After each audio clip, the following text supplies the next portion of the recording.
Alright, so the Chicago Bulls definitely had a very strange offseason. In fact, it was probably one of the more weird ones out of any NBA team because they did what they needed to do in terms of, securing Zach LaVine, the face of their franchise. And then, of course, going out and bringing in a backup center, which I'll talk about in a second. But they did struggle to do a couple of other things, like potentially trading Kobe White. And then, of course, we know there were the murmurings at the start that Lonzo Ball might have a potential knee issue.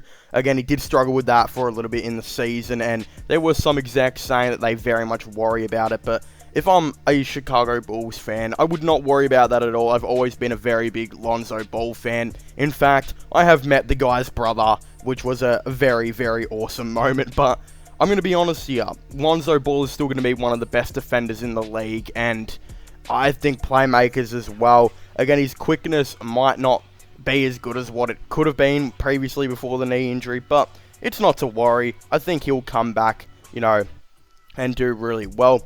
But in all of saying this, I still feel like the Chicago Bulls had one of the most, kind of below the radar type of signings that no one is talking about. And I just feel like it is really, really, it's super underrated. No one cares about this signing. No one's really talking about it except maybe the people in Chicago.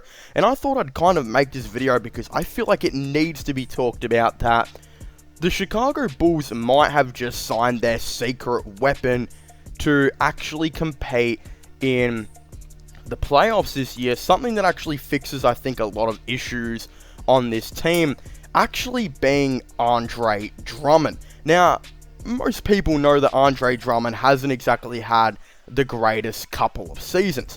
But at the end of the day, Andre Drummond was an all-star a couple of years ago. And even though, as a Cleveland Cavaliers fan, I had to watch this guy ball hog and play some pretty trash basketball for the Cavs before getting bought out and going to the Lakers, and then playing some pretty trash basketball for the Lakers. But what I do know is, when Andre Drummond actually accepts his role in the NBA, he actually plays pretty good basketball. Again, when it came to the Philadelphia 76ers, for some reason Andre Drummond said to himself, alright, I'm going to go come off the bench for the 76ers, where he played 18.5 minutes per game, where he scored 6 points and 9 rebounds per game. And the thing was, it didn't seem like he was as big of a ball hog as what he was on the Cavaliers. It seemed like he had recognized that that was not going to be his role in the NBA anymore, and if he wanted to be successful as a player and win championships, he can't be doing that. Again, the idea was for him to actually play as the backup center, but then start a lot of the games, especially when Joel Embiid gets injured.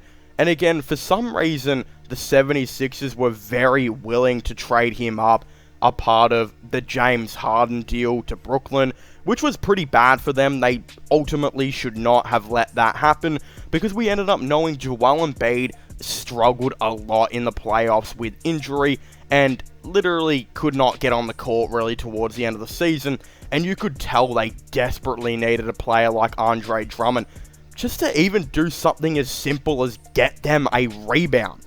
And the perfect situation is that when, again, that could have been the perfect situation, that he could have come in and actually done that, but they traded him away to Brooklyn, and they decided to sign, in my opinion, possibly the worst player in the NBA. I don't know how this guy keeps getting contracts. I've been very vocal that this guy does as much as I do for my local basketball team, and that's absolutely stuff all. And that's Deandre Jordan, and somehow he ended up getting another contract to Denver.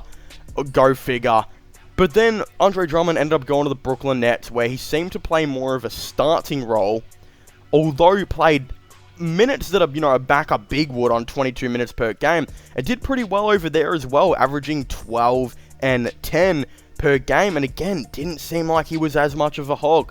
Now, Andre Drummond's really accepted a role to come to the Chicago Bulls and be their backup big, and be a center that can actually come in and just do something as simple as getting a rebound, which Andre Drummond could be the greatest of all time in the NBA to ever do it.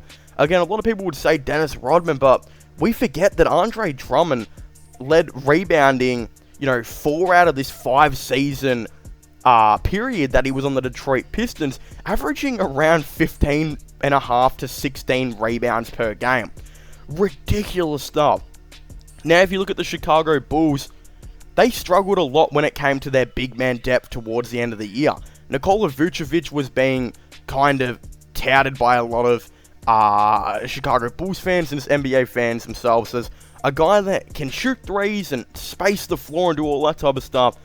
But he's just not a very good presence when it comes to being a defender in the interior and, all of that type of stuff. And the beauty is you bring in Andre Drummond, who I know is not necessarily the greatest interior defender or anything like that, don't get me wrong. But what he can do is he actually adds a lot of big man depth to this team. Now, Vucevic is a pretty healthy guy, which is the beauty of the things for Chicago. But also I'm kind of intrigued to see if he and Andre Drummond could actually share the court at the same time. I know it would honestly be pretty slow, but honestly, sometimes it just seemed like Chicago needed to go a lot bigger than what they did at certain times in the season. And I'm just wondering if it would be an interesting prospect to, not all the time, but maybe every now and then, one in like every 5 games, they play like 5 to 10 minutes on the court together and just see how it goes. Try it out in preseason. If it doesn't work, then whatever. You've still got Andre Drummond, a backup center that can play 18 and 20 minutes per game for you. It's going to come in and average you 8 points and 10 rebounds off the bench. It's that simple. He is a way better player than Tristan Thompson. Even though I thought Tristan Thompson was a good signing at the time, and it still could have been, there's still a lot better centers that you could go out and maybe get in free agency. And they did try and do that with Andre Drummond coming into the team. Again, they also brought back Derrick Jones, which I thought was a fantastic decision. That is another really low-key good move. They could not afford to lose Derrick Jones Jr. because their big man depth, again, is just not very good until free agency, where they've managed to keep him and, of course, bring in Andre Drummond. Now you're looking at a core that looks like Lonzo at point, Zach LaVine at the 2, DeMar at the 3, Patrick Williams at the 4, Nikola Vucevic at the 5, and then off the bench you've got AO, Derrick Jones Jr., Javonte Green, and Andre Drummond. And I guess Kobe White's still there, but I don't know. And then Alex Caruso, obviously, the GOAT. I don't know what they're doing with Kobe White. In my opinion, the team desperately needs to trade him. I know his trade value is very down after the very underwhelming season he had. But honestly, if you could approach a team out there and bring in a backup 4 or something, it would have been a good idea. Like a team like Oklahoma, who were looking to move on from JaMychal Green, who they acquired in a trade. And I think they still have Derek Favors. It would have been an interesting thing, in my opinion, if they asked for JaMychal Green, Derek Favors, and a second or something for Kobe White. And I know Kobe White might be better than what those guys are, but we got to remember Kobe White's value is down quite a bit. And I actually think Derek Favors and JaMychal Green would have added a lot of depth to this team. Again, JaMychal Green can play the 3 and the 4, and Avery old mate, sorry, I've just completely had a brain fart and forgot his name.